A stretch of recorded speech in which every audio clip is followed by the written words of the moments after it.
అందరికీ నమస్కారం. భక్తి పేరుతో అపచారం సనాతన ధర్మ వైభవానికి మచ్చ ఎలా పడుతుందో ఇప్పుడు తెలుసుకుందాం.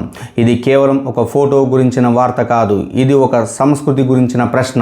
ఇది సనాతన ధర్మ గౌరవానికి సంబంధించిన విషయం. ఈరోజు మన చుట్టూ ఒక దృశ్యం సాధారణంగా మారిపోయింది.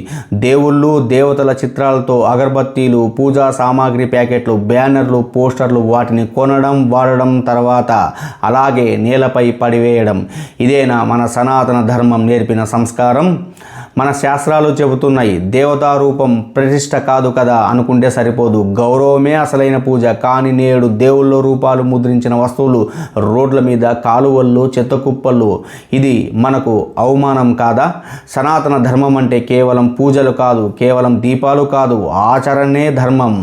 ఒక్కసారి ఆలోచించండి, మన ఇంట్లో పూజ గదిలో ఉంచే దేవుని ఫోటో రోడ్డు మీద పడితే మన హృదయం బాధపడదా? అయితే ఫోటో అగరబత్తి ప్యాకెట్ మీద ఉంటే దానిని కింద పడివేయడం తప్పు కాదా? దేవుడు మారాడా లేదా మన దృష్టికోణం మారిందా? ఒక్కసారి ఆలోచించుకోవాల్సిన విషయం ఇక్కడ ఉంది. అవమానం జరిగితే దేవుడికి కాదు, ఆత్మవిశ్వాసం కోల్పోయేది మన ధర్మమే. ఇక్కడ ఒక ప్రశ్న తలెత్తుతుంది, వాణిజ్య అవసరాల కోసం దైవ చిత్రాలను ఇలా వినియోగించడం సరైనదేనా? లాభం కోసం భక్తిని ప్యాకెట్లో పెట్టి చెత్తలో కలిసిపోయేలా చేస్తున్నామా? సనాతన ధర్మం వేల సంవత్సరాలు నిలిచింది అంటే ఖడ్గాలతో కాదు, సైన్యాలతో కాదు, సంస్కారంతో నిలిచింది. ఆ సంస్కారం నశిస్తే మిగిలేది పేరు మాత్రమే. దేవుణ్ణి మనం కాపాడాల్సిన అవసరం లేదు, కానీ దేవుణ్ణి గౌరవించే మన విలువలను మాత్రం కాపాడుకోవాలి. పూజ అంటే వెలిగించే దీపం కాదు, పూజ అంటే మన ప్రవర్తన.